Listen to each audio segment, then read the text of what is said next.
minutes and counting. Shortly, we'll see the top clamp open and strong back retract in preparation for flight. Electron rocket standing 18 meters tall on the pad. Electron is a two-stage rocket with a kick stage made dedicated to launches for small satellites across commercial, civil, and national security missions. Coming in at 13,000 kilograms once fully fueled, Electron sits in the small lift class of orbital rockets and has been the world's most frequently launched rocket of its type for many years now. Today's mission is launch number 91 for Electron, and we're expecting to hit launch number 100 in the next few months. From the top of the rocket, we have Electron's protective fairing over the top of the StriX satellite for today's mission. From this angle, you can see that this nose cone is not our usual standard fairing. This one has been customized to accommodate the boxy shape of the StriX satellite without compromising on aerodynamic performance. And it's a customization we've rolled out for a lot of our Synspective launches to date. Once we're in space, the fairing's two halves will separate to clear the way for the latest StriXsat to be released. We use carbon composite material across the fairing and the rest of the rocket below it, which is what gives Electron its unique black appearance. Carbon composite gives Electron an exceptional strength-to-weight ratio that's strong enough to handle the forces of launching through Earth's atmosphere, whilst keeping the overall structural mass low enough to maximize payload capacity on a small rocket. That's right, and Electron's second and first stages below the fairing carry the same propulsion system powered by our 3D printed Rutherford engines. The second stage contains a single Rutherford engine with a larger nozzle made for the vacuum of space, while the first stage includes 9 of those same engines. What makes Rutherford special is that it's the world's first battery-powered 3D printed rocket engine. It's an electric pump-fed cycle engine that uses batteries to power the motors that drive the propellant pumps. And unlike open-cycle gas generator engines, which burn a small amount of propellant to power the turbopump, the Rutherford decouples its pumps from the combustion process, which means we don't waste any propellant to run the Rutherford and operate at a 95% efficiency. And because they're 3D printed, they're relatively quick to make. It only takes around 24 hours to 3D print the thrust chamber, injector pumps, main propellant valves, and any other parts we need for a Rutherford engine.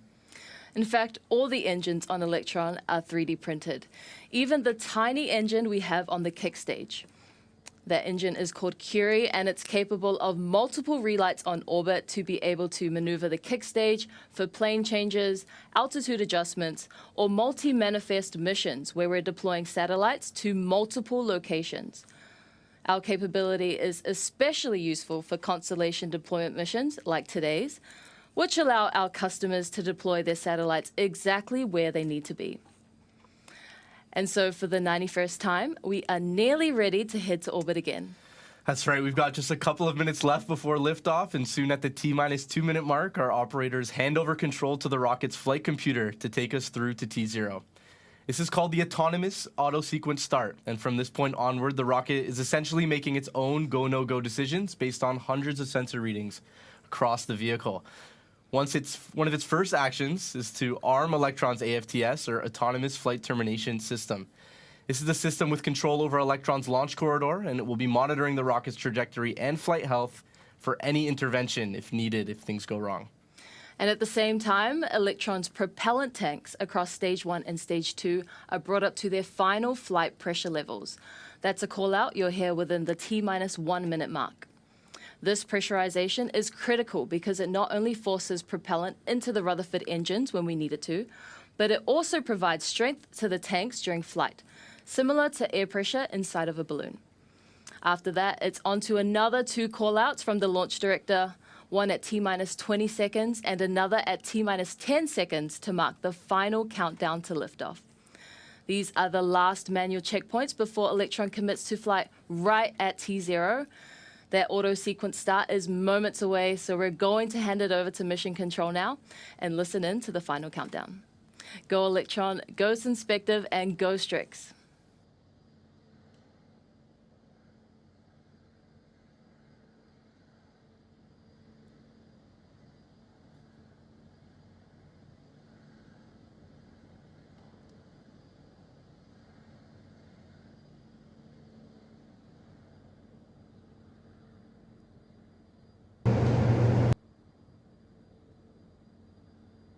The vehicle is fully on internal power.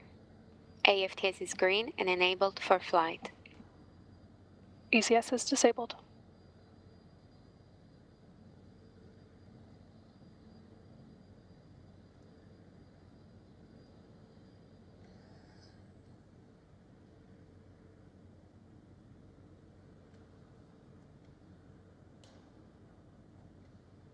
LOX load is complete. System is in recirculation.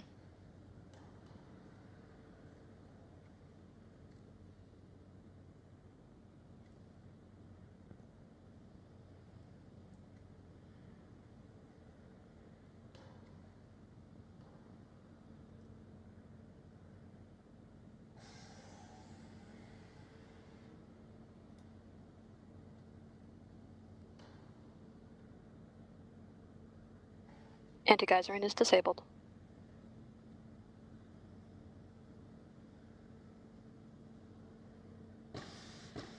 Stage 1 and 2 tanks are pressed for flight. High flow engine purge enabled.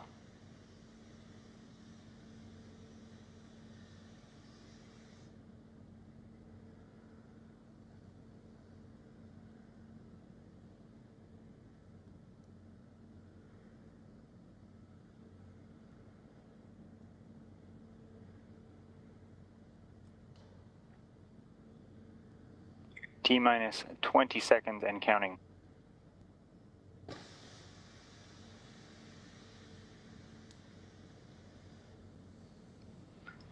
Ten, 9, 8, 7, 6, 5, 4, 3, 2, 1.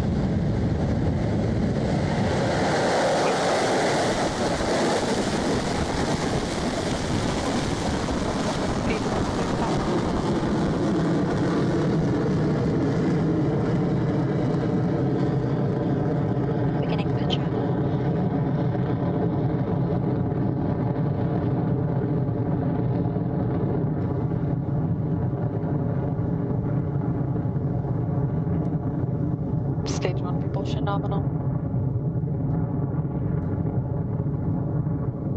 10s across the board with Electron's launch off the pad for Synspective's 10 out of 10 mission from LC1.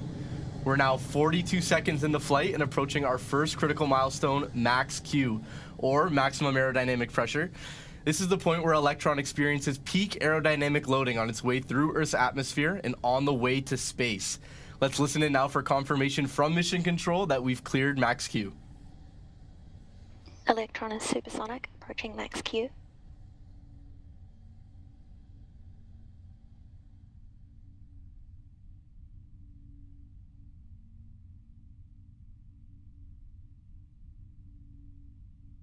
HVB discharge holding nominal. Cleared max Q. And there's the call. Max Q is behind us as Electron continues its way onward to low Earth orbit for Synspective.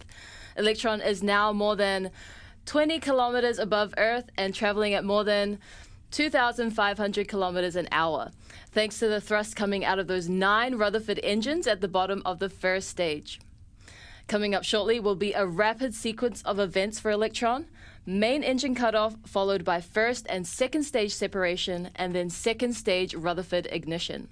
First up with main engine cutoff, or MECO, those engines will shut down simultaneously to slow the velocity of Electron just a touch. This very brief coast lowers the dynamic forces at play for stage separation when the second stage is separated from the first stage. That separation event creates a bit of distance over the couple of seconds before the Rutherford engine on stage 2 lights up to continue on with the mission. Let's watch and listen now.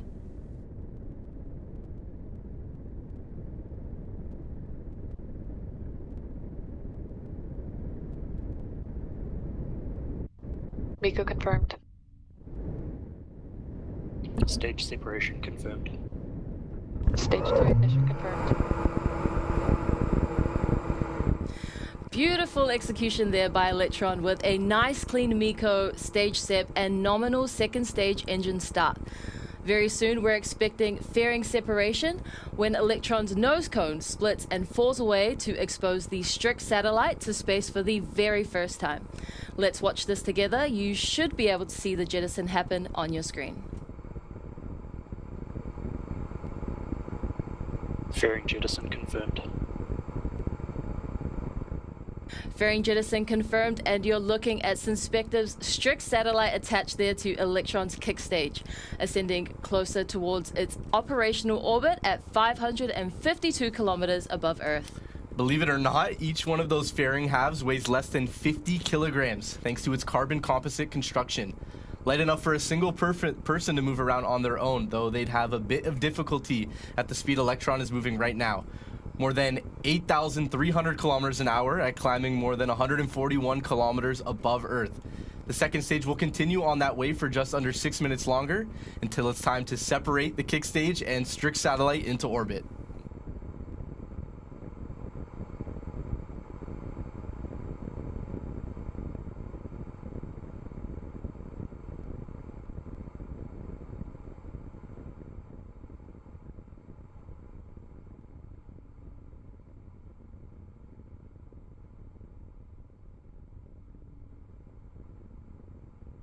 Stage 2 propulsion holding nominal.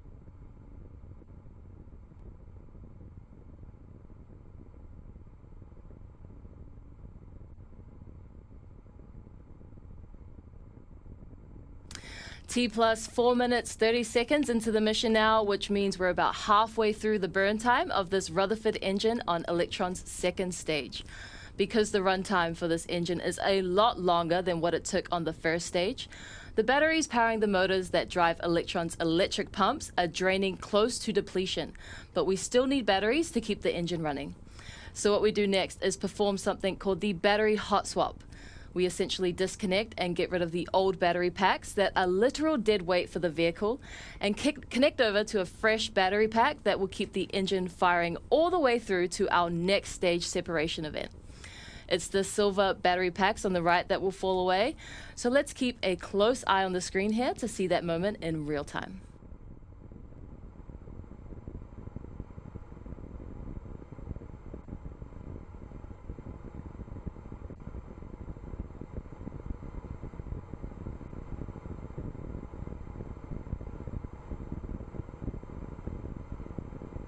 Guidance is nominal, 200 seconds remaining.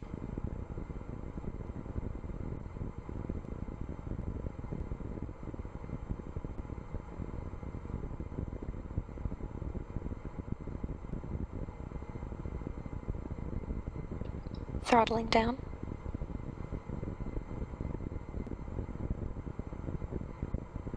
HVB discharge holding nominal, approaching hot swap in roughly 30 seconds.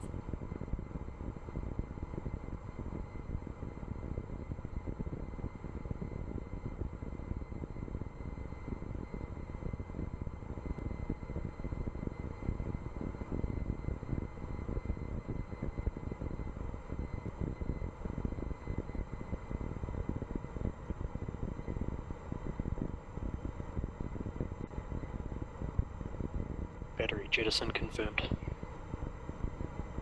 Hot swap successful. Hot swap confirmed, and that's a nice continuous burn coming from the stage 2 engine there with that maneuver complete. We've got another 3 minutes or so until the second stage's final actions for this mission, which will be to separate the kick stage with its StriX satellite and set it on a course for payload deployment within the hour.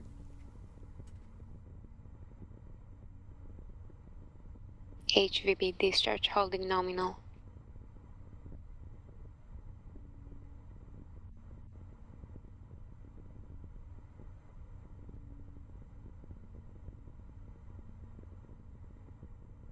T plus 7 minutes and 17 seconds on the clock. Electron's second stage is firing beautifully as we expect. Still a couple more minutes to go for this phase of the mission to get the kick stage and StriX satellite into position for payload deployment. The mission will be delivered first to a staging orbit where the kick stage will spend some time coasting around Earth before it can align itself on a circular path that meets Synspective's constellation requirements. Yep, we have a single engine burn lined up for the kick stage to move out of that phasing orbit, which will take place around 40 minutes after its separation from the second stage. After that, we got a second Curie engine burn to line up the payload for release to its exact 552-kilometer target, all while moving at a nominal orbital velocity somewhere above 27,000 kilometers an hour. But first up before that, of course, is the final separation event for this mission. Much like what we did with the first stage, we'll be shutting off the Rutherford engine with SECO, or second engine cutoff, before the kick stage is separated from stage 2 to set us off into a staging orbit for the mission. SECO should be coming up shortly now. Let's watch and listen.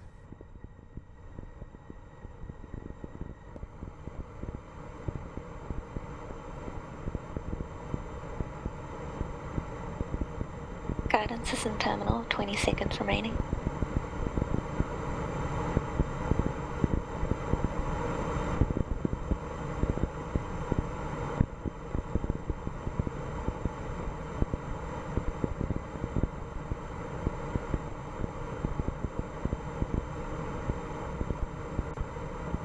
Seeker confirmed.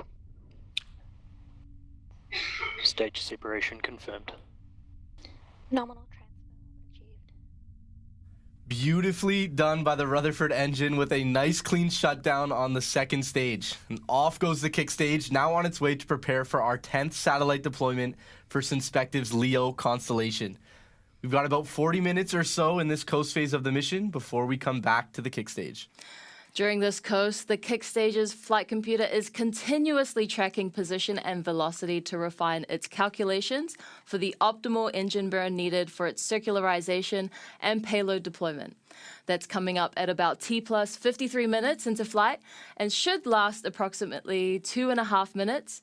And then within an hour of liftoff, we'll be deploying the latest StriX satellite to orbit. Join us back here soon to see out the final moments of the mission.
Carrier ignition confirmed.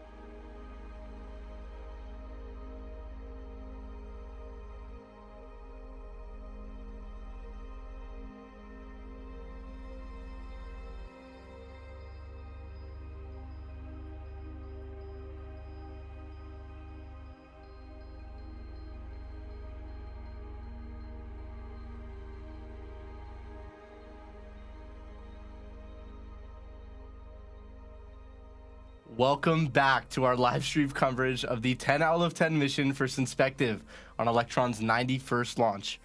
Earlier today, we lifted off the pad right at 5:43 a.m. local time, and were treated to some beautiful views of Earth from space during our nominal flight. If you were listening, you might have heard from Mission Control, Curie confirmation confirmed, which means we're into the final few minutes before we deploy the 10th StriX satellite for Synspective's constellation to low Earth orbit and carry out its Earth imaging operations using synthetic aperture radar.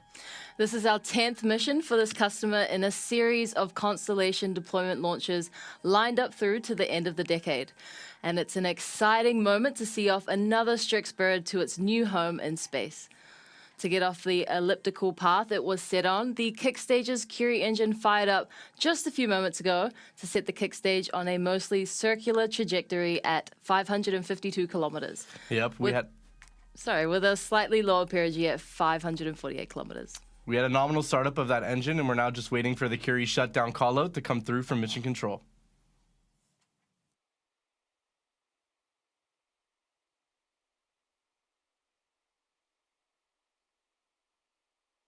Curie cutoff confirmed.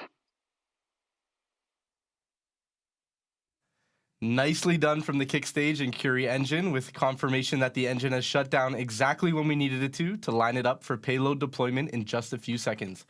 We got an animation of that sequence to watch while we listen in real time to Mission Control for updates, so let's bring that up now.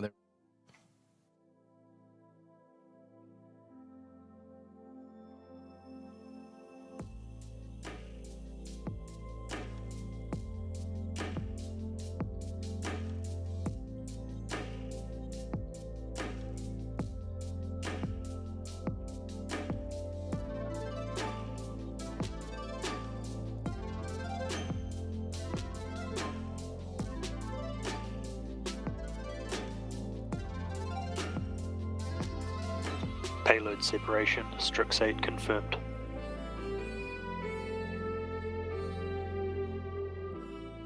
That is 10 out of 10 for the kick stage and Synspective, with the payload successfully delivered to orbit as promised. Congratulations to the team and all the best to Synspective's operators as they turn now to preparing StriX for operations as soon as possible. It's been a real hoot to deliver your constellation to LEO over these past 10 launches, and we can't wait to see Electron back on the pad again soon for the next 17 Synspective missions lined up. And congratulations to the Electron team for their 91st launch to space. Another notch in the belt that gets us closer and closer to our milestone 100th launch later this year. You know we're going to have to bring out some special decor for that one. In the meantime, follow along with Rocket Lab updates and mission announcements across our social channels in all the usual places. We look forward to you joining us again soon. This is Rocket Lab Mission Control, signing off.